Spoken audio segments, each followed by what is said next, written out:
आप हमारे चैनल को लाइक करें और शेयर करना ना भूलें। उसके बाद सब्सक्राइब करें, आइकन बेल आएगी उसको प्रेस करें, जिससे आपको हमारे वीडियोस के नोटिफिकेशन मिलते रहें। विषय चल रहा था अन्य भाषा के विषय में जो विवाद खड़ा कर रखा है और बहुत सारी बातों से लोगों को गुमराह किया जाता है। हमने बहुत सारी बातों को पवित्र आत्मा की अगुवाई में खंडन किया है, गलत शिक्षाओं का, और आगे भी कर रहे हैं और आगे भी करते रहेंगे।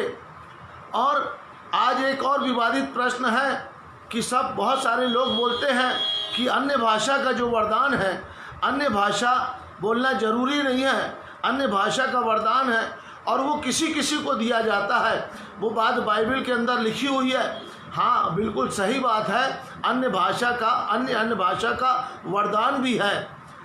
लेकिन मैं आज इस बात को क्लियर करूँगा अपने इस विषय के अंदर, आज के मैसेज के अंदर, कि अन्य भाषा है, वो पवित्र आत्मा की भाषा है और अन्य भाषा का वरदान भी है।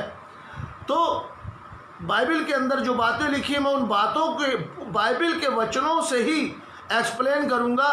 बाइबल के बाहर से मैं कोई भी चीज़ों का एक्सप्लेन नहीं कर रहा हूं।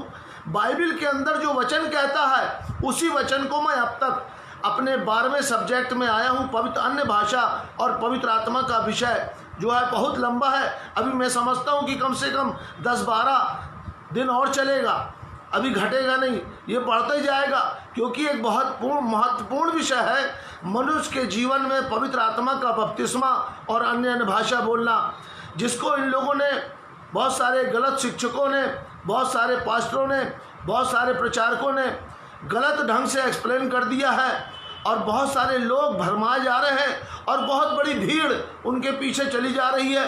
वो नष्ट होने वाली भीड़ें हैं। लेकिन मैं उन पर दया के कारण, तरस के कारण परमेश्वर से विनती करता हूं कि काश वो भी इन वीडियो को सुन ले और उनके जीवन बचाए जाएं और वो भी उद्धार पाएं, क्योंकि जब तक जीवित है तब तक समय है, मरने के बाद कोई अवसर नहीं मिलेगा। तो जब तक जिंदा है तब तक यदि आप भी प्रार्थना करें कि जो गलत शिक्षा के द्वारा भरमाए गए लोग हैं वो बचाए जाएं और जो गलत शिक्षा देने वाले हैं वो भी बचाए जाएं। परमेश्वर उन्हें भी शैतान के हाथों से छुड़ाए और अपना सेवक बनाए, ताकि वो प्रभु की सेवा खराई के साथ, ईमानदारी के साथ करने पाएँ। तो पहला कुरिन्थियों उसका 12 अध्याय, इसके अंदर वरदानों के विषय में लिखा हुआ है। जैसा मैं हमेशा बताते आ रहा हूँ कि जो पत्रियाँ लिखी गई हैं, पत्रियाँ पवित्र आत्मा से भरी हुई कलीसिया को लिखी गई हैं। ये वो कलीसियाँ हैं पवित्र आत्मा से भरी हुई जो प्रेरितों के कार्य के दिनों में, यानी पवित्र आत्मा के कार्य के दिनों में स्थापित की गई थी। और वो कलीसियाँ जो स्थापित की गई थी, तो प्रेरितों ने अपने खत के माध्यम से उन कलीसियाओं के अंदर हो रही गड़बड़ियों को और ज्ञान की बातों को, प्रभु से प्रकाशन लेकर के प्रभु की बातों को उन्हें बताया है और चिताया है, ताकि वो अपने आत्मिक जीवन को मजबूत कर सके और दूसरों को भी मजबूत कर सके। इसलिए पवित्र आत्मा पाए हुओं के लिए पत्रियां हैं, ताकि पवित्र आत्मा पाए हुए पत्रियों के माध्यम से, पत्रियों को पढ़कर अपने अंदर से उन सारी त्रुटियों को अलग कर सके, वरदानों को प्राप्त कर सके। जो विवादित लोगों के मन में प्रश्न होते हैं या शैतान लोगों के मन के द्वारा विवादित प्रश्न खड़े कर देता है, उनका उत्तर देने लायक बन जाए। तो पौलुस ने ये जो खत लिखा है 12 अध्याय, पहला कुरिन्थियों का 12 अध्याय, उसके सबसे ऊपर हेडिंग लिखी है आत्मिक वरदान। आत्मिक वरदान बिना पवित्र आत्मा पाए हुए, बिना अन्य भाषा बोलने वाले को वरदान नहीं मिलते हैं। बाइबल प्रमाण देती है, जब 120 लोग जो थे वो एक पवित्र आत्मा से भर गए, जब पवित्र आत्मा से भर गए तो वो अन्य भाषा बोलने लग गए, उसके बाद उनके अंदर वरदान ऑपरेट होना शुरू हुए। नहीं तो पवित्र आत्मा पाने के बाद चेले कहीं पर भी यीशु मसीह के मरने के बाद कोई भी काम नहीं किया उन्होंने, वो नाव उठा करके चले गए। जब यीशु जिंदा थे, उनके साथ थे, तो उन्होंने ऑर्डर दे के भेजा था, जाओ बीमारों को चंगा करो, दुष्ट आत्माओं को निकालो, मुर्दों को जिंदा करो, कोढ़ियों को शुद्ध करो। उस समय यीशु उनके साथ थे। फिर यीशु मसीह जब जीवित हुए और जाने के पहले, आसमान में उठाए जाने के पहले उन्होंने आज्ञा दे के गई कि यरूशलेम को न छोड़ना, परंतु पिता की प्रतिज्ञा की पूरे होने की बाट जोते रहना।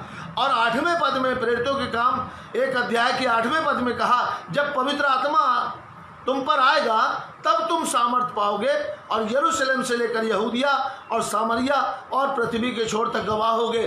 तो पवित्र आत्मा जब तुम पर आएगा तब तुम सामर्थ पाओगे। पवित्र आत्मा जब तुम पर आएगा तब तुम सामर्थ पाओगे, यानी वो 10 दिन तक परमेश्वर की आज्ञा का जो पालन करते रहे और 10 दिन तक उपरोठरी कोठरी में इंतजार करते रहे। और जब पवित्र आत्मा उन पर आया, उनके ऊपर सामर्थ आई और वो प्रचार करने लग गए। तो पवित्र आत्मा के वरदान, उन्होंने जो पवित्र आत्मा आया उनके ऊपर कैसे आया, ये आपके ऊपर भी आना चाहिए। और जब इस बात को लोगों के जीवन में नहीं घटने देते हैं, ये शैतान के दूत हैं। शैतान इन लोगों को भरमा देता है कि अन्य भाषा तो वरदान है, क्योंकि अन्य भाषा जब दूसरे अध्याय में प्रेरितों के काम में उतरा तो वो लोग अन्य भाषा जो बोल रहे थे, वहाँ पर बहुत सारे देश के लोग थे और वो सब अपनी अपनी भाषाओं में सुन रहे थे। तो मैं आज इन्हीं बातों को क्लियर करने जा रहा हूँ। वचन में जाएंगे, 1 कुरिन्थियों 12 अध्याय उसका 4 पद से पढ़ेंगे। वरदान तो कई प्रकार के हैं, वरदान तो कई प्रकार के हैं, परंतु आत्मा एक ही है। आत्मा एक ही है। और सेवा भी कई प्रकार की है, सेवा भी कई प्रकार की है, परंतु प्रभु एक ही है। प्रभु एक ही है। यानी पवित्र आत्मा, वरदान कई प्रकार के हैं लेकिन आत्मा एक ही है। तो उस आत्मा को जो लोग पाए हैं उनके लिए ये वरदान है। कान खोल करके सब जन सुन ले कि जो पवित्र आत्मा पाए हुए हैं उन्हीं के लिए वरदान है। बहुत सारे लोग खड़े हुए हैं प्रचार करने के लिए, तो वो कहते हैं कि भाई हमारे पास सुसमाचार सुनाने का वरदान है। तो बाइबल के अंदर सुसमाचार सुनाने का वरदान 9 वरदानों में से कोई भी नहीं वरदान है। सुसमाचार तो कोई भी सुना सकता है। एक शिक्षक अन्य जाति व्यक्ति को भी आप बाइबल पकड़ा दोगे, वो बाइबल को पढ़ करके एक्सप्लेन करने लग जाएगा, लेकिन उसकी भेद की बातों को प्रकट नहीं कर पाएगा बिना पवित्र आत्मा के। तो जो लोग प्रचार कर रहे हैं उनके अंदर वरदान ऑपरेट नहीं हो रहा है, वो दुष्ट आत्माओं को नहीं निकाल पाते हैं, वो आश्चर्य के कर्म नहीं कर सकते, बीमार उनकी प्रार्थनाओं से चंगे नहीं होते हैं। बहुत बड़े बड़े स्टेज सजाए जाते हैं, स्टेजों के बाहर जो पब्लिक बैठने का स्थान होता है वो ऐसा लगाया जाता है जैसे चंगा का हीलर है कोई और निकलेगा, इसकी परछाई पड़ने से चंगे हो जाएंगे, या जिसके ऊपर हाथ रखेगा चंगे हो जाएंगे, या किसी के लिए जा करके परमेश्वर का आत्मा उभारेगा और वहाँ जाएगा और प्रार्थना करेंगे और चंगे हो जाएंगे। लेकिन सजाते तो बहुत बड़ा है, लेकिन सिर्फ गाल बजा करके चले आते हैं, कोई काम नहीं कर पाते। क्यों? सामर्थ है ही नहीं। जब सामर्थ होगी तो सामर्थ का प्रकटीकरण होगा। मैंने मरकुस 16 उसके 20 में बताया कि वे सुसमाचार प्रचार करते थे और उनके साथ प्रभु चलता था और जो आश्चर्य कर्म होते थे उससे वचन को दृढ़ करता था। चिन्ह चमत्कार और आश्चर्य कर्म होते थे, उससे वचन को दृढ़ करता रहा। तो यहाँ पर बिना पवित्र आत्मा के वरदान नहीं है। पौलुस इसी बात को बता रहा है आगे। और प्रभावशाली कार्य कई प्रकार के हैं, परंतु परमेश्वर एक ही है। यानी प्रभावशाली भी काम कई प्रकार के हैं, करने वाला परमेश्वर एक ही है। आगे, जो सब में हर प्रकार का प्रभाव उत्पन्न करता है, किंतु सबके लाभ पहुंचाने के लिए हर एक आत्मा को प्रकाश दिया जाता है। लाभ पहुंचाने के लिए प्रकाश दिया जाता है। तो यहाँ पर प्रश्न उठता है कि जो लोग प्रचार कर रहे हैं उनके ऊपर कौन सा प्रकाश है, क्या लाभ मिल रहा है? परमेश्वर के वचन की आज्ञा पालन करना या परमेश्वर के वचन की अनाज्ञाकारिता करना, आज्ञा पालन नहीं करना, परमेश्वर के वचन को नहीं मानना, ये निर्णय आपको लेना है, सुनने वाले को लेना है कि इसके ऊपर प्रकाश है कि नहीं। जब प्रकाश होगा तब वो वचन को एक्सप्लेन कर पाएगा, और प्रकाश नहीं होगा तो उसको ख़त्म कर देगा। जैसे मैंने बताया कि मरकुस का जो है 16 अध्याय का 15 16 पद नहीं पढ़ाते हैं। सिर्फ सभी लोग जो पवित्र आत्मा का विरोध करते हैं वो 15-16 पर बहुत जोर देते हैं, लेकिन 17-18 पद को नहीं पढ़ाते। और अगर पढ़ देता कोई धोखे से तो उस पर पर्दा डाल देते हैं। क्यों? सामर्थ्य है ही नहीं। तो फिर क्या लिखा हुआ आगे? क्योंकि एक को आत्मा के द्वारा बुद्धि की बातें दी जाती हैं और दूसरे को उसी आत्मा के अनुसार ज्ञान की बातें यानी अलग अलग लोगों को चल रहा है। यहाँ पर ये वरदान जो है एक कलीसिया के अंदर अलग अलग लोगों के अंदर काम कर रहा है। एक ही आत्मा, एक ही परमेश्वर और एक ही प्रभु के द्वारा किसी को प्रकाश, किसी को ज्ञान, किसी को कुछ, वो बता रहे हैं। आगे पढ़िए। आगे किसी को उसी आत्मा से विश्वास और किसी को उसी एक आत्मा से चंगा करने का वरदान दिया जाता है। फिर किसी को सामर्थ के काम करने की शक्ति और किसी को भविष्यवाणी की और किसी को आत्माओं की परख और किसी को अनेक प्रकार की भाषा अनेक प्रकार की भाषा। हाँ, और किसी को भाषाओं का अर्थ बताना। परंतु ये सब प्रभावशाली कार्य वही एक आत्मा कराता है और जिसे जो चाहता है वो बांट देता है। यहाँ पर पौलुस वरदानों की बात कर रहा है, वरदानों की, आत्मिक वरदानों की बात कर रहा है। अनेक प्रकार की भाषा, अन्य भाषा का अर्थ, आश्चर्यकर्म, चंगाई का वरदान, भविष्यवाणी का वरदान, ऐसे कई वरदानों की लिस्ट बनाई है और सबको वो अलग अलग बांट देता है। जिसको चाहता है वो बांट देता है।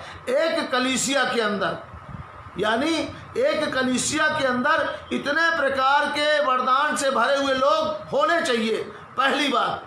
दूसरी बात होती है, अब यहाँ पर एक प्रश्न का उत्तर है, इसको आप नोट कर लेना कि जिसे चाहता है उसे बांट देता है। ये बात को बहुत सारे लोग लेकर के अन्य भाषा के विषय में विवाद उत्पन्न करते हैं।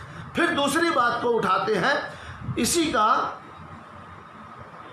27 पद से पढ़ेंगे। इसी प्रकार तुम सब मिलकर मसीह की देह हो। तुम सब मिलकर मसीह की देह हो और अलग अलग उसके अंग हो। अलग अलग अंग हैं, जैसे उंगली, हाथ, पैर, नाक, आँख, कान, अलग अलग अंग हैं। तो आगे, और परमेश्वर ने कलीसिया में अलग अलग व्यक्ति नियुक्त किए और कलीसिया के अंदर परमेश्वर ने अलग अलग व्यक्तियों को भी नियुक्त कर रखा है। ये भी आपको जांचना है, अपनी कलीसिया को टटोलना है। आपकी कलीसिया ऐसी है क्या?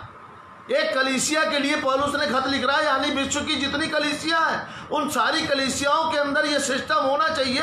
आगे, प्रथम प्रेरित, दूसरे भविष्यवक्ता, प्रथम प्रेरित और दूसरे भविष्यवक्ता, तीसरे शिक्षक, फिर सामर्थ के काम करने वाले, फिर चंगा करने वाले और उपकार करने वाले और प्रबंध करने वाले और नाना प्रकार की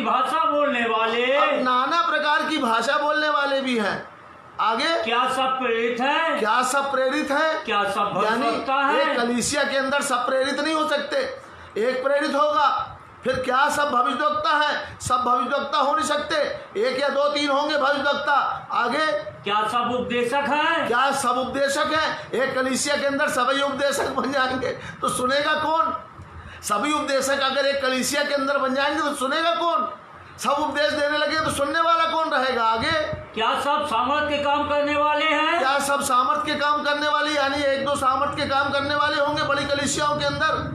आगे, क्या सबको चंगा करने का वरदान मिला है? क्या सबको चंगा करने का वरदान मिला है? क्या सबको नाना प्रकार की भाषा बोलते हैं? क्या सब नाना प्रकार की भाषा बोलते हैं? क्या सब अनुवाद करते हैं? क्या सब अनुवाद करते हैं? तुम बड़े से बड़े वरदानों की धुन में अब रहो, कह रहा है तुम बड़े से बड़े वरदानों की धुन में रहो, परंतु मैं तुम्हें और भी सबसे उत्तम मार्ग बताता हूँ। हाँ, तो वो कह रहा है कि सब जन अन्य भाषा नहीं बोलते हैं, सब जन चंगाई नहीं करते हैं, सब जन प्रेरित नहीं है, सब उपदेशक नहीं है। यहाँ पर पौलुस ने वरदान के विषय में बोला है। ध्यान से सुनना मेरी बात को। यहाँ पर पौलुस आत्मिक वरदानों के बारे में बता रहा है, और ये जो एक कलीसिया को खत लिखा है, यानी विश्व की जितनी भी कलीसिया हैं, चाहे वो 10 लोगों की कलीसिया हो, चाहे वो 10,000 की कलीसिया हो, चाहे 1 लाख लोगों की कलीसिया हो, चाहे वो 2 लाख लोगों की कलीसिया हो, उन कलीसियाओं के अंदर इतनी क्वालिटी के लोग, इतने प्रकार के लोग होना आवश्यक है। और अगर नहीं है तो मसीह की पूरी देह नहीं है। हालांकि ये सब्जेक्ट मेरा नहीं है, लेकिन मैं आपको बता दूं कि ये पूरी मसीह की देह नहीं है। अगर इतने प्रकार के वरदानों से भरे हुए लोग और इतने प्रकार के लोग इस कलीसिया के अंदर हैं, तो वो संपूर्ण देह है मसीह की। मगर हर किसी को एक ही वरदान नहीं दिया जाता। ये एक विवाद का प्रश्न है। और मैं अब बताता हूँ प्रेरितों के काम, एक दूसरा अध्याय उसका 1 से 4, प्रेरितों के काम 10 अध्याय उसका 44 से 47, और प्रेरितों के काम 19 अध्याय उसका 1 से लेकर 6। जब पवित्र आत्मा लोगों के ऊपर उतरा तो वो 120 लोग जो थे, वो एक कलीसिया थी, सबसे प्रथम कलीसिया थी। सबसे प्रथम कलीसिया 120 लोगों की थी, और फिर उसमें 3000 लोग मिला दिए गए।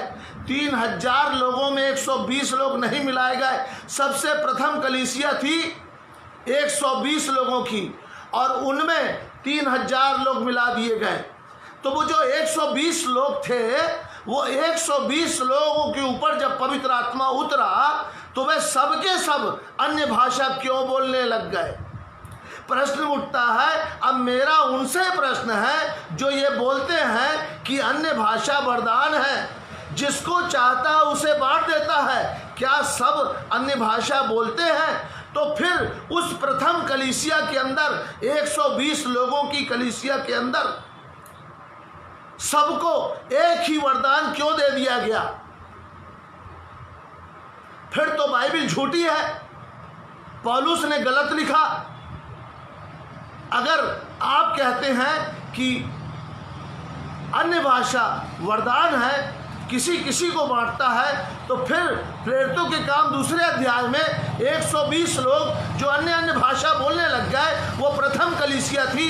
उसमें पवित्र आत्मा ने अलग अलग वरदान क्यों नहीं बांटा? एक ही वरदान क्यों सबको दे दिया? फिर सामरिया के अंदर जाएंगे प्रेरितों के काम 8 अध्याय में, तो सामरिया के लोगों ने वचन को मान लिया, बपतिस्मा भी ले लिया। पतरस यूहन्ना ने उनके लिए प्रार्थना करी, इन्हें पवित्र आत्मा का दान दिया जाए। और जब उन्होंने हाथ रखा तब वे सबके सब पवित्र आत्मा से भर गए और अन्य अन्य भाषा बोलने लग गए। तो फिर एक ही वरदान इनको क्यों दे दिया गया? फिर तीसरी जगह की घटना, जब पतरस कुरनेलियुस के यहाँ आया, वे अन्य जाति थे, वो तो जानते भी नहीं थे यीशु कौन है, पवित्र आत्मा कौन है। वहां पर पतरस प्रचार कर रहा है, और प्रचार करते, पढ़ना जरा भैया 10 अध्याय उसका 44 से 47।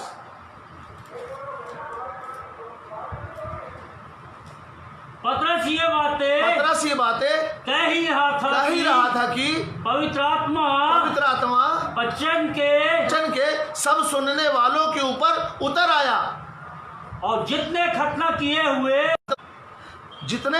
किए हुए विश्वासी पतरस के साथ आए थे, वे सब चकित हो गए कि अन्य जातियों पर भी पवित्र आत्मा का वरदान उंडेला गया है। पवित्र आत्मा का वरदान उंडेला गया है।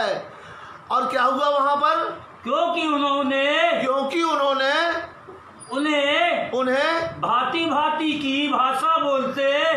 भांति की भाषा बोलते और परमेश्वर की बड़ाई करते सुना। और परमेश्वर की बड़ाई करते सुना। तो इस पर पतरस ने कहा, तो इस पर पतरस ने कहा, क्या कोई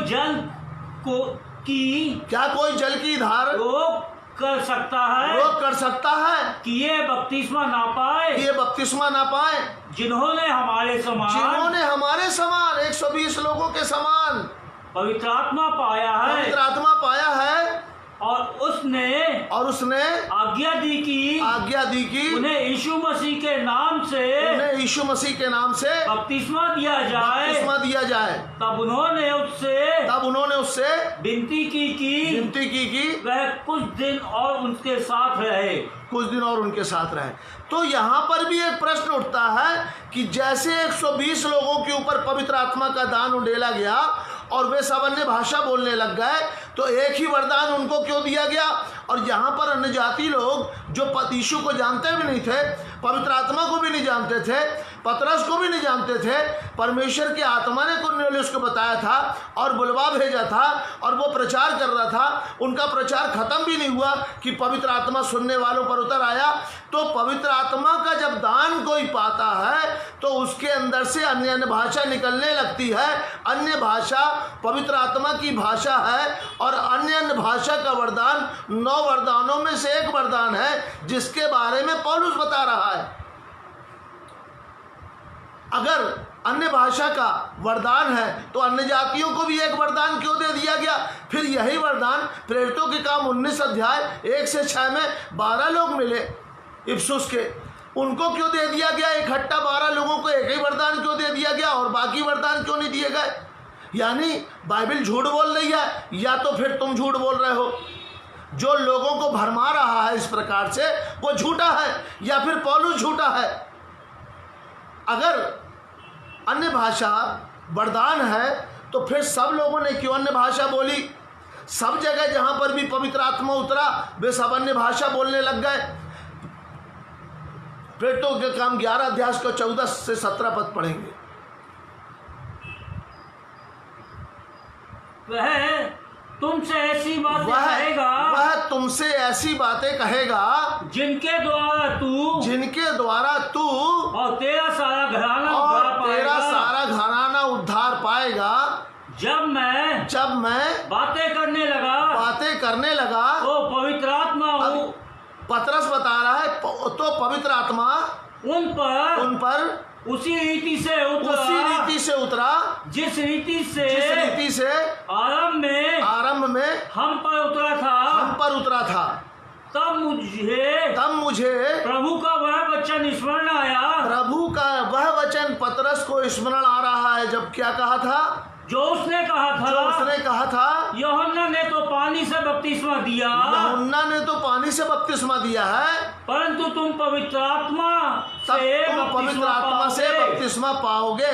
यानी जब पवित्र आत्मा का बपतिस्मा किसी व्यक्ति के जीवन में होता है, पवित्र आत्मा किसी के हृदय के अंदर आ जाता है तो उसके मुंह से अन्य भाषा निकलने लगती है। मैं आज इसी बात पर से पर्दा उठाना चाह रहा हूं ताकि सुनने वालों के दिमाग खुल जाएं कि पवित्र आत्मा की भाषा अन्य भाषा है। पवित्र आत्मा अन्य भाषा में पिता से बातें करता है, भेद की बातें आत्मा में होकर करता है, इसलिए कि उसकी बातें कोई नहीं समझ सकता। तो अन्य भाषा पवित्र आत्मा की भाषा है। और जब अन्य भाषा प्राप्त करने के बाद अब व्यक्ति धुन में रहता है। पौलुस ने कहा आत्मिक वरदानों की धुन में रहो। उसने कई जगह इस बात को बोला, आत्मिक वरदानों की धुन में लगे रहो। तो जब कोई व्यक्ति पवित्र आत्मा से भरने के बाद जब उसको अन्य भाषा उसके मुंह से निकलने लगती है और वो जब धुन में लग जाता है तब उसको अन्य भाषा का वरदान मिल जाता है। तब अन्य भाषा का इंटरप्रिटेशन करने का भी वरदान मिलता है, आश्चर्य कर्म करने का भी वरदान मिलता है। जो बात को पौलुस ने प्रेरितों के काम 12 अध्याय में जिन वरदानों की चर्चा करी है, जिन सेवकाइयों की चर्चा करी है, ये सेवकाई और ये वरदान पवित्र आत्मा का दान पाने के बाद ही मिलते हैं। पवित्र आत्मा के दान में अन्य भाषा निकलती है, पवित्र आत्मा के बपतिस्मे में अन्य भाषा निकलती है। पतरस ने इस बात को खुल करके साबित किया है और एक घटना को 2 जगह बताया है। जो कुरनेलियुस के घर में घटी, कुरनेलियुस के यहाँ घटी, उसको 10 अध्याय में भी जिक्र किया है और उसी का जिक्र 11वें अध्याय में भी पतरस ने किया है। तो उसको कन्फर्म किया है और अच्छे से उसको एक्सप्लेन किया है। उद्धार की परिभाषा है पवित्र आत्मा का बपतिस्मा। जब आपका उद्धार होगा, जब आप परमेश्वर के वचन को सुन रहे होगे, आप अपने मन को परमेश्वर के समर्पण करोगे, अपना मन फिरा लोगे, हृदय खाली कर दोगे, तब परमेश्वर अपनी आत्मा से आपको भर देगा, आपका उद्धार हो जाएगा। यह है पवित्र परमेश्वर का उद्धार। लोग कहते हैं कि हम जब यीशु मसीह पर विश्वास करते हैं तो हमारा उद्धार हो जाता है, और पत्रियों में से बहुत सारे वचन को निकाल करके एक्सप्लेन करते हैं। पत्रियों के अंदर से जो पत्रियां उसने पवित्र आत्मा पाई हुई कलीसियाओं को लिखी है, उसमें से वचनों को निकाल कर एक्सप्लेन करते हैं। उससे होता क्या है, लोग ये खुद भरमा जाते हैं और जो सुनने वाले हैं वो भी भरमा जाते हैं। एक वचन लिखा है 1 कुरिन्थियों 8 अध्याय उसका 3 पद में,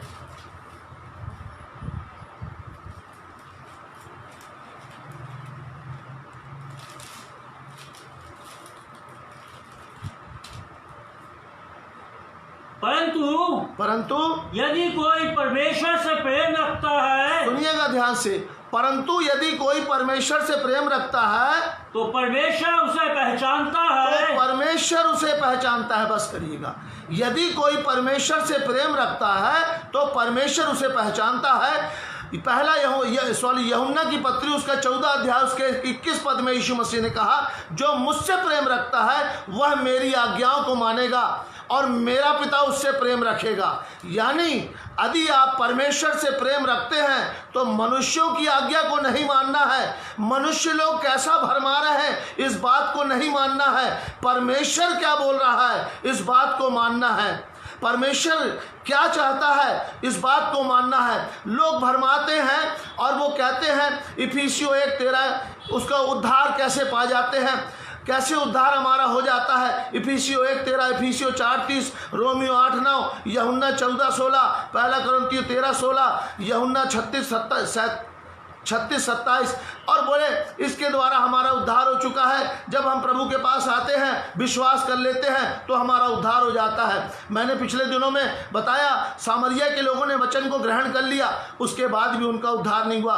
बपतिस्मा ले लिया, उसके बाद भी उनका उद्धार नहीं हुआ। जब पतरस और यूहन्ना ने उनके ऊपर हाथ रखा, वे पवित्र आत्मा से भर गए, तब उनका उद्धार हुआ। तो गलत फहमी में न जाएं, लोगों के भरमाने में न जाएं। बहुत सारी भरमाने वाले निकल पड़े हैं, बहुत सारी आत्माओं को नष्ट करना चाहते हैं, वो खुद भी नष्ट हो जाएंगे और साथ में आपको भी नष्ट कर देंगे। इसलिए ऐसी किसी भी बात पर ध्यान न दें और किसी के भरमाने में ना आए, ताकि आपकी आत्मा नष्ट ना होने पाए। आपकी आत्मा कीमती है, उद्धार पा जाएं आप। उद्धार पाने के बाद परमेश्वर की आज्ञाओं को माने, उस पर चले। मनुष्यों की आज्ञाओं को धर्मोपदेश करके कोई न सिखाए और न ही मनुष्यों की आज्ञाओं को धर्मोपदेश करके माने।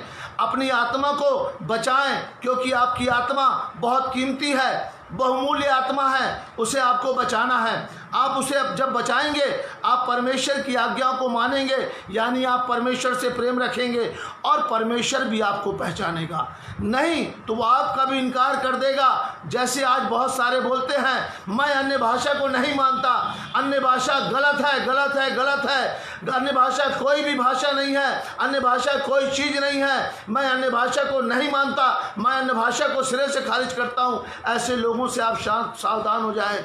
ये शैतान के दूत हैं, ये लोगों को भरमाना चाहते हैं, इसलिए किसी के भरमाने में ना आए। जो लोग कहते हैं कि अन्य भाषा वरदान है, किसी किसी को दिया जाता है, तो अन्य भाषा का वरदान जो है हमें ज़रूरी नहीं है, अन्य भाषा बोलना ज़रूरी नहीं है। लेकिन मैंने आपको वचन में से साबित किया है कि जहाँ भी पवित्र आत्मा लोगों के ऊपर उतरा, वहाँ पर लोगों ने अन्य अन्य भाषा बोली। और 4 जगह ये घटना लिखी गई है और 5 जगह उस 5वीं जगह कुरनेलियुस की घटना दोबारा लिखी गई है, ताकि इस बात को उन्होंने लिख करके प्रमाणित कर दिया है कि ये बात मानने योग्य है।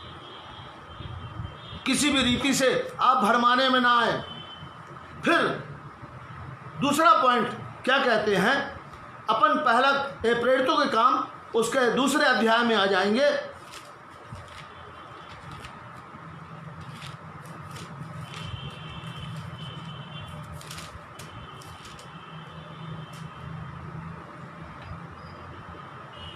पांच पद से पढ़ेंगे। आकाश के नीचे नीचे की हर एक जाति में से भक्त यहूदी यरूशलेम में रह रहे थे।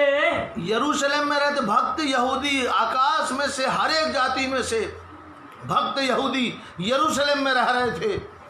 आगे जब ये शब्द हुआ तो भीड़ लग गई। क्यों? उपरोठी कोठरी में बहुत भयानक मंजर था उस समय।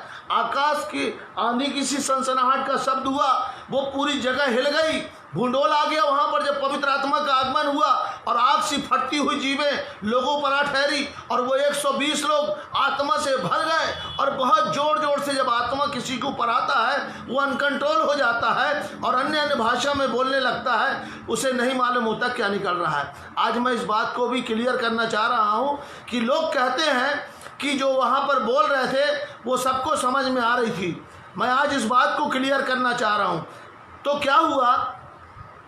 और लोग घबरा गए क्योंकि हर एक को यही सुनाई देता था कि ये मेरी ही भाषा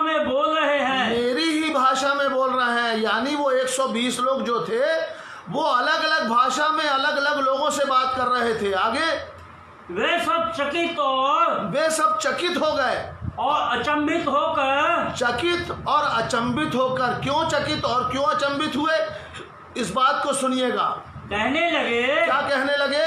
देखो ये जो बोल रहे हैं क्या सब गलीली नहीं?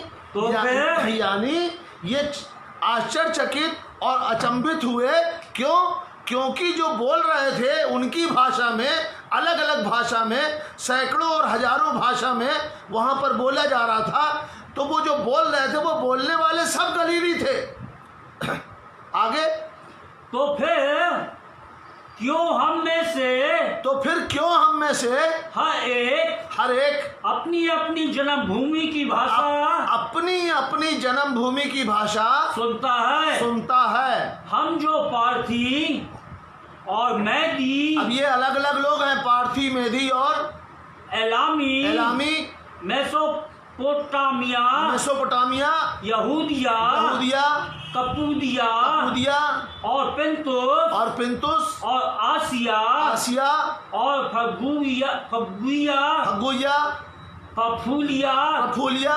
और मिस्र और लीबिया देश जो कुरेने के आसपास है। इन सब देशों के रहने वाले और रोमी प्रवासी अर्थात यहूदी और यहूदी मत धारण करने वाले क्रेती और अरबी भी है। परंतु अपनी अपनी भाषा में उनसे परमेश्वर के बड़े बड़े कामों की चर्चा सुनते हैं। बड़े बड़े कामों की चर्चा उन गलीलियों के मुंह से सुन रहे थे। अब यहाँ पर इन लोग बोलते हैं कि भाई वहाँ तो इंटरप्रिटेशन हो रहा था, वहाँ पर जो लोग बोल रहे थे सबको अपनी भाषा समझ में आ रही थी, और बोले फिर हमें अन्य भाषा क्यों समझ में नहीं आती है। तो मैं आपको एक बात बताना चाहता हूं कि वो जो अलग अलग देशों के लोग थे वो आश्चर्यचकित हुए और अचंभित हुए। किस बात से आश्चर्यचकित हुए और अचंभित हुए? कि ये सब तो गलीली हैं।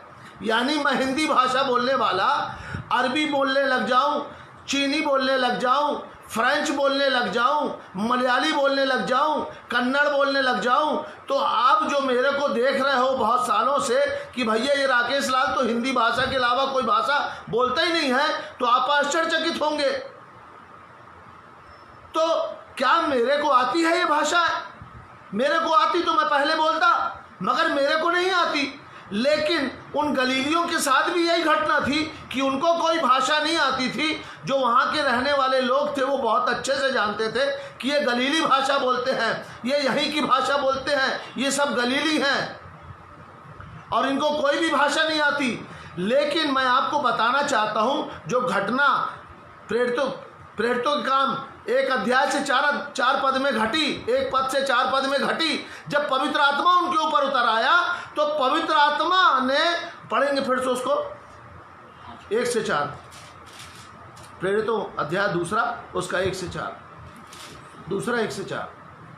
जब पिन्तेकुस्त का दिन आया तो सब वे सब एक जगह इकट्ठा थे 120 लोग। एकाएक आकाश से बड़ी आंधी की सी सनसनाहट का शब्द हुआ और उससे सारा घर जहाँ वे बैठे थे गूंज गया और उन्हें आग की सी जीवें फटती हुई दिखाई दी और उनमें से हर एक पर 8 ठहरी। वह सब पवित्र आत्मा से भर गए। अब आगे ध्यान रखना, अब आगे ध्यान से सुनना। वे सब पवित्र आत्मा से भर गए और जिस प्रकार आत्मा ने उन्हें बोलने की सामर्थ जिस प्रकार उन्हें बोलने की सामर्थ दी, वह अन्य भाषा बोलने लग गए। आत्मा ने उन्हें जिस प्रकार बोलने की सामर्थ दी वे अन्य भाषा बोलने लग गए। तो पवित्र आत्मा ने उनकी जबान को, उनके होंठ को अपने नियंत्रण में लिया और फिर वहाँ पर जो दूसरे देश के लोग थे, पार्थी, मेदी, एलामी, मेसोपोटामिया, यहूदिया, कंफूदिया और पुंतुस, आसिया, फ्रूगिया, पंफूलिया, ये जमाने भर के जो लोग थे, पवित्र आत्मा उन गलीलियों के अंदर से उनकी भाषा में बातें करने लगा। ये पवित्र आत्मा का काम है, उन गलीलियों का काम नहीं है। उन गलीलियों को ना अन्य भाषा आती थी, ना अन्य भाषा का इंटरप्रिटेशन आता था, लेकिन अन्य भाषा बोलने वाला पवित्र आत्मा है और इंटरप्रिटेशन करने वाला भी पवित्र आत्मा है। पवित्र आत्मा वहाँ पर इंटरप्रिटेशन नहीं कर रहा था। अन्य भाषा का इंटरप्रिटेशन का मतलब होता है, अन्य भाषा आप देखते हैं मैसेज, आप बच्चे तो नहीं हैं, आप देखते हैं कि एक जन अंग्रेजी में बोल रहा है और एक जन हिंदी में बोल रहा है, इंटरप्रिटेशन कर रहा है, उसको ट्रांसलेट कर रहा है। एक जन इंग्लिश बोल रहा है और दूसरा हिंदी में उसको ट्रांसलेट कर रहा है। इंटरप्रिटेशन का मतलब ये होता है, अन्य भाषा का इंटरप्रिटेशन का मतलब ये होता है कि जब मैं अन्य भाषा बोल रहा हूँ, तो दूसरा व्यक्ति जो मैंने बोला है इसको इंटरप्रिटेशन करेगा कि मैंने क्या बोला है, या मैं ही उसको अन्य भाषा बोलने के बाद उसको इंटरप्रेट करूंगा और फिर तब लोगों को समझ में आएगा। लेकिन वहां पर पवित्र आत्मा उन 120 गलीलियों के अंदर से होकर उनसे उन्हीं की भाषा में बातें कर रहा था, डायरेक्ट बात कर रहा था, पृथ्वी की भाषा में बातें कर रहा था। जिस परमेश्वर ने उत्पत्ति के दिनों में जब वहाँ पर गड़बड़ी डाली गई और वहाँ पर भाषाओं में गड़बड़ी हो गई और वहाँ पर जब लोग भाषा अलग अलग बोलने लग गए तो वो किसी को समझ में नहीं आती थी, तो वही पवित्र आत्मा जिसने हजारों प्रकार की भाषाओं का निर्माण किया, वही पवित्र आत्मा उन गलीलियों के अंदर से, उन पारदी और मेधी, एलामी, मेसोपोटामिया के लोगों से उनकी भाषा में पवित्र आत्मा बात करने लगा। ये ऐसा इसलिए हुआ, पवित्र आत्मा का प्रथम आगमन था, बड़े पावर के साथ हुआ, बहुत जलाल के साथ हुआ, बड़े रुतबे के साथ हुआ। ऐसा लिखा जब आप पढ़ोगे, मैं जब पढ़ता हूँ तो बहुत उत्साहित होता हूँ और बहुत अचंभित भी होता हूँ और बहुत ज़्यादा मेरे अंदर एनर्जी आती है कि कितना ज़बरदस्त पवित्र आत्मा का आगमन था। जब पेंतीकुस्त का दिन आया और पवित्र आत्मा को पृथ्वी सौंपी गई पिता की ओर से, जाओ मेरे बच्चों की अगुवाई करो, जाओ मेरे बच्चों को शिक्षा दो, जाओ मेरे बच्चों को समझाओ। और जब पवित्र आत्मा को पृथ्वी पर भेजा गया तो आंधी की सी सनसनाहट का शब्द हुआ और वो जगह पूरी हिल गई, भूडोल हुआ और आग से फटती हुई जीवें ठहर गई। पूरा यरूशलेम उस उपरोठी कोठरी के आजू बाजू आ गया। कितना भयानक मंजर हुआ होगा। यह पवित्र आत्मा का प्रगटीकरण था, प्रथम आगमन था। First impression is a last impression कहते हैं। तो पहला आगमन था, वो बड़े पावर के साथ आया और उसने अपने आप को पूरे यरूशलेम के अंदर जो अलग अलग देशों के लोग थे उन पर अपने आप को प्रकट किया। उन गलीलियों के अंदर से, गलीलियों के मुंह से प्रकट किया उन्होंने, पवित्र आत्मा ने। तो ये काम पवित्र आत्मा का है, हमारा काम नहीं है। हमारा काम सिर्फ अन्य भाषा बोलना है। अब क्या निकल रही है गलीलियों को भी नहीं मालूम था, क्योंकि वो खुद आश्चर्यचकित थे कि ये सब गलीली हैं, हमारी भाषा में बोल रहे हैं। उन्हें भी नहीं मालूम था बोलने वालों को कि हम क्या बोल रहे हैं, क्योंकि भाई मेरे को हिंदी आती है, अभी मैंने अन्य भाषा बोला, कौन सा शब्द निकला ये मैं नहीं जानता। क्या जाने परमेश्वर का आत्मा सुनने वाले से किसी से बात कर लिया हो, क्योंकि परमेश्वर का आत्मा जिसे चाहता है उसे वो इस्तेमाल कर सकता है, जिसे चाहता है उसके अंदर से वो बोल सकता है। इसलिए जब हम परमेश्वर के वचन के आज्ञाकारी रहते हैं तो वो फिर हमारे हृदय के अंदर आता है, क्योंकि हमारा हृदय पवित्र आत्मा का मंदिर है। वो इस मंदिर के अंदर आना चाहता है और इस मंदिर में रह करके बड़े बड़े काम करना चाहता है। यीशु मसीह ने एक बात बोली है, यूहन्ना उसका 14 उसका 12 पद में यीशु मसीह ने एक बात बोली है, बहुत अच्छी बात बोली है, उसको सुनिएगा, आप ध्यान से समझिएगा। 14 उसका 12, मैं तुमसे सच सच कहता हूँ, मैं तुमसे सच सच कहता हूँ, झूठ नहीं कहता, सच सच कहता हूँ कि जो मुझ पर विश्वास रखता है, जो मुझ पर विश्वास रखता है, ये काम जो मैं करता हूँ वह भी करेगा, वरन इनसे भी बड़े काम करेगा। ये बात यीशु मसीह ने बोली, यानी जो काम यीशु मसीह करके गया उससे भी बड़े बड़े काम अभी रुके हुए हैं, क्योंकि उनके पास 3.5 साल थे मात्र, और 3.5 साल में उनने जितना करना था उन्हें किया।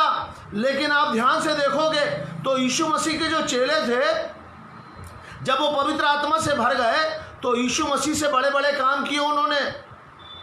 फिर यीशु मसीह के चेले चले गए, फिर बहुत सारे परमेश्वर के दास विश्व के अंदर आए, उन चेलों से भी बड़े बड़े काम किए उन्होंने। इतिहास गवाह है, इतिहास की पुस्तकें हैं, वो गवाह हैं। वो भले परमेश्वर के दास नहीं है, लेकिन आज उनकी इतिहास किताबों में लिखे हुए वो बातें गवाह हैं कि उन्होंने चेलों से भी बड़े बड़े काम किए, और उनसे बड़े बड़े काम अब हम लोग कर रहे हैं, आप लोग कर रहे हैं, और विश्व के अंदर बहुत बड़े बड़े काम हो रहे हैं। तो ये काम करने वाला कौन है? जो बात यीशु मसीह ने कह के गया कि मैं तुमसे सच सच कहता हूं, फिर से पढ़ना, मैं तुमसे सच सच कहता हूं कि जो मुझ पर विश्वास रखता है, ये काम जो मैं करता हूं वह भी करेगा, वरन इससे भी बड़े काम करेगा। तो क्या मेरे अंदर कोई कुव्वत लियाकत है कि मैं किसी मुर्दे को जिंदा कर सकूं? मेरे अंदर कोई कुव्वत लियाकत है कि मैं किसी बीमार को चंगा कर दूं? नहीं। लेकिन जब परमेश्वर का आत्मा मेरे अंदर आता है तो मेरे अंदर से क्या करता है? वो बड़े बड़े काम करता है जो पेंडिंग पड़े हुए हैं, जिन कामों को वो नहीं कर पाया उन 3.5 सालों के अंदर, वो काम अब मेरे अंदर से आकर के वो करना चाहता है। तो मुझे ऐसा पात्र बनना पड़ेगा कि मेरा परमेश्वर मेरे इस पात्र के अंदर आए और इस पात्र के अंदर से जो काम पेंडिंग पड़ा है, जो काम रुका हुआ पड़ा है, उस काम को करे। जैसा परमेश्वर ने 120 लोगों के अंदर से यूज़ किया कि उन 120 लोगों के जब अंदर आया, वो सब गलीली थे, और उन गलीलियों के अंदर आया और अपने आप को प्रकट किया, तो वहाँ पर जितनी भी भाषा वाले लोग थे, जितने भी देश के लोग थे, 50 सैकड़ों देश के लोग थे, वो सब अपनी अपनी भाषा में सुनने लगे। ये परमेश्वर का आश्चर्य कर्म है। परमेश्वर ने अपने आप को वहाँ पर प्रकट किया, और मैं विश्वास करता हूँ कि उसमें से बहुत सारे लोगों ने परमेश्वर के इस काम को देख करके विश्वास किया होगा और उद्धार पाया होगा। तो परमेश्वर हमारे द्वारा कुछ भी कर सकता है, कुछ भी बोल सकता है, कैसे भी बोल सकता है, लेकिन पवित्र आत्मा का दान पाना जरूरी है। जिस बात को पौलुस प्रेरितों के काम 19 अध्याय में 12 लोगों से मिला और बोलता है, क्या तुमने विश्वास करते समय पवित्र आत्मा का दान पाया? मैं आपसे पूछता हूं, क्या आपने विश्वास करते समय पवित्र आत्मा का दान पाया? यदि आपने पाया है तो बहुत अच्छी बात है, और यदि नहीं पाया है तो आपके पास्टर ने आपसे पूछा, क्या तुमने विश्वास करते समय पवित्र आत्मा का दान पाया है? और अगर नहीं पूछा, ये पौलुस इफिसुस की कलीसिया की स्थापना कर रहा था, वो 19 लोग इफिसुस के थे, और उनसे पूछता है कि क्या तुमने विश्वास करते समय पवित्र आत्मा का दान पाया? तो मैं आपसे पूछता हूं कि यदि नहीं पूछा तो आप अपने पास्टर से पूछो कि आप किस तरीके की कलीसिया का निर्माण कर रहे हो। आपके सेवक से पूछो, आप जिस प्रचारक, जिस प्रेरित के पीछे चलते हो, जिस भविष्यवक्ता के पीछे चलते हो, जिस पास्टर के, जिस शिक्षक के पीछे चलते हो, जिसकी आज्ञा को धर्मोपदेश करके मानते हो, तो पौलुस की इस बात को आप पूछो। क्या आपने हमसे पूछा, जैसा पौलुस ने उन अनजान लोगों से जो यीशु को भी नहीं जानते थे, पवित्र आत्मा को भी नहीं जानते थे, पूछा कि क्या तुमने विश्वास करते समय पवित्र आत्मा पाया? अगर नहीं पूछा तो आप पूछिए। फिर पौलुस ने क्या किया? वो मन फिरा हुए लोग थे, यूहन्ना की आज्ञा पालन कर रहे थे, यीशु की नहीं। यूहन्ना ने उन्हें मन फिराव सिखाया था, और वो मन फिरा हुए लोग थे, बड़े तैयार लोग थे। मैं कभी सोचता हूँ कि मसीही लोग मन नहीं फिराए हुए हैं, वो बहस करने लगते हैं, मगर ये कितने सीधे लोग थे, 12 लोग बेचारे। जब पौलुस ने उनको समझाया, उन्होंने बात मान ली और तुरंत पवित्र आत्मा से भर गए। बपतिस्मा लिया, उसने हाथ रखा और वो पवित्र आत्मा से भर गए। तो क्या आपके पास्टर ने आपके ऊपर हाथ रखा और आप पवित्र आत्मा से भर गए और आप अन्य अन्य भाषा बोलने लग गए, भविष्यवाणी करने लग गए? यदि नहीं हुआ तो आप पूछें अपने पास्टर से। मैं वचन के अंदर से बात कर रहा हूं, क्योंकि वचन ही आईना है। जब हम वचन पढ़ते हैं तब हमें पता चलता है, उसमें हमारा आत्मिक जीवन दिखता है हमारा आत्मिक जीवन हम किस स्तर पर है वो दिखाई देता है। हवा में महल मत बनाइए, रेत पर घर मत बनाइए, भसक जाएगा। चट्टान पर घर बनाइए, चट्टान यानी यीशु मसीह पर घर बनाइए, कभी नहीं गिरेगा। परमेश्वर का वचन चट्टान है, वचन ही प्रभु यीशु मसीह है, वचन ही परमेश्वर है। वचन की नींव अपनी मजबूत करिए, आपका घर कभी नहीं गिर पाएगा। मैं आशा करता हूं कि आज आप मेरी इन बातों से, वचनों से समझ पाए होंगे कि अन्य भाषा वरदान है, लेकिन पवित्र आत्मा का बपतिस्मा पाने के बाद वरदान मिलता है। अन्य भाषा बोलने के बाद अन्य भाषा का अनेक प्रकार की भाषा का वरदान मिलता है, लेकिन पहले पवित्र आत्मा का दान पाना जरूरी है। जब पवित्र आत्मा का दान पाएंगे तो आपके मुंह से अन्य भाषा निकलने लग जाएगी, आश्चर्यक्रम प्रकट होंगे। मैं आपको कुछ बातें बता दूं ख़त्म करने से पहले 2 मिनट के अंदर। मैं एक परमेश्वर के दास हैं, बहुत अच्छे गायक हैं, गॉस्पल सिंगर हैं, उनका नाम है अजीत होरो। तो मैं दिल्ली में था, मेरी मिलने की बहुत इच्छा थी उनसे। फेसबुक में मेरी कभी बात हुआ करती थी। वो मेरे को बोलते थे कि तुम मेरे छोटे भाई हो और बने रहोगे, लेकिन मेरी मुलाकात नहीं हुई। लेकिन उनके बारे में मैंने सुना कि जब वो मीटिंग में जाया करते थे, हॉल में इंटर होते थे, तो दुष्ट आत्माएं चीखने और चिल्लाने लगती थी, लोग फड़फड़ाने लगते थे। परमेश्वर आश्चर्यक्रम प्रकट करता था। क्यों? क्योंकि वो आत्मा से भरे हुए थे, आत्मा का प्रकटीकरण होता था। एक परमेश्वर के दास हैं फादर एस.जे. बर्कमैन। वो पहले रोमन कैथोलिक चर्च में फादर थे, लेकिन जब प्रभु यीशु मसीह को उन्होंने ग्रहण किया, वो सिंगर हैं, बहुत अच्छा गाना गाते हैं, बड़े हृदय की गहराई से गाना गाते हैं। मेरे को उनके गाने बहुत प्रभावित करते हैं। मैं एक बार जीसस कॉल्स प्रेयर टावर में गया, वहाँ पर एक सिस्टर आई हुई थी साउथ से, चेन्नई से। वो अन्य जाति बहन थी और उसने बताया मुझे कि मैं फादर बर्कमैन की मीटिंग में गई थी, वो गाना गा रहे थे और पवित्र आत्मा मेरे ऊपर उतर आया। मैं तो जानती भी नहीं थी और मेरे मुंह से अन्य भाषा निकलने लग गई। तो जो आराधक होते हैं, आराधकों के आराधना करने के द्वारा भी परमेश्वर का आत्मा उतर आता है। परमेश्वर अपने स्तुति रूपी सिंहासन पर विराजमान होकर के मध्य में आ जाता है और लोगों को चंगा करने लगता है, आत्मा से भरने लगता है। दुष्ट आत्माएं चीखती चिल्लाती भाग जाती हैं, अद्भुत के आश्चर्य कर्म प्रकट होते हैं। तो सामर्थ्य से भरे हुए व्यक्ति के द्वारा अद्भुत काम होते हैं। बहुत सारे सिंगर हैं, स्टेज पर खड़े होकर के गाल बजाते हैं, उनका सिंगिंग का कार्यक्रम नहीं चला तो वो प्रचार करना शुरू कर दिए। अब प्रचार करना शुरू कर दिए तो लोगों को बहकाना शुरू कर दिए, क्योंकि वो आत्मा से भरे हुए है ही नहीं। बाइबल कहती है परमेश्वर ऐसे आराधकों को ढूंढता है जो उसकी आराधना आत्मा और सच्चाई से करें, तो ऐसे आराधक है ही नहीं।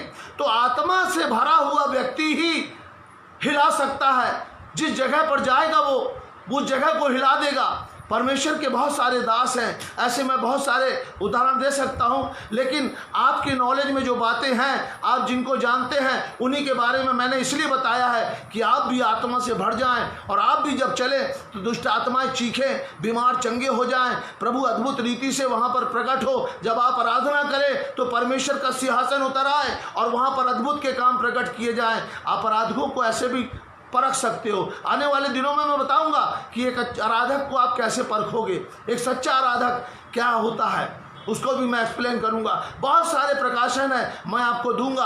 आप जुड़े रहें और ज़्यादा से ज़्यादा लोगों को जोड़ते रहें। प्रभु आप सबों को बहुत बहुत आशीष दे। God bless you. विश्वास करता हूं कि आप सब आज के वचन के द्वारा आशीषित हुए होंगे और सुनने वाले भाइयों ने जिनके अंदर गलत शिक्षा का बीज बोया है, आज के वचन के द्वारा वो खमीर जलकर नष्ट हो जाएगा, वो जंगली बीज का पेड़ जलकर नष्ट हो जाएगा और वे सब छुटकारा पाएंगे।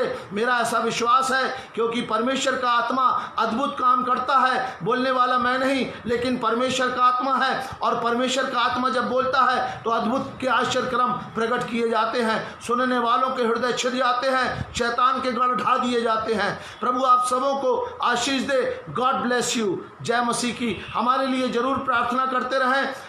इन वीडियोस को शेयर करना ना भूलें, ज़्यादा से ज़्यादा लोगों तक पहुंचाएं। प्रभु आपको आशीष दे। आमीन।